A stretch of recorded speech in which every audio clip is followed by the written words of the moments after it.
How to fix Snapchat login error on Android. Hi everyone, welcome back to the channel. In today's video, I'll simply guide you through the steps on how you can fix Snapchat's login error on Android. So make sure to watch the video till the very end.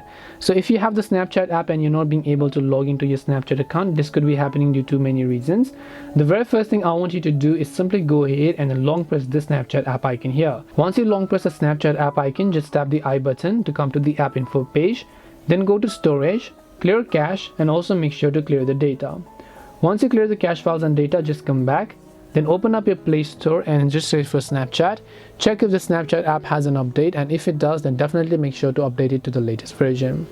After you've done all of these steps, try to open up Snapchat here and then just try to log into your account, and this time you should most likely be able to log in. If you're still not being able to log in, just check whether or not your internet connection is working fine, and also make sure that your credentials are correct. If you forgot your password, you can tap the forgot your password option here and then just reset it via phone, email, or whatever else you can prefer. But to give you a basic idea, hope this video helped you guys. If it did help you, then make sure to leave a like and subscribe to our channel. If you have got any questions, feel free to also leave them down. Thank you very much for watching till the end of this tutorial, and see you soon in the next video.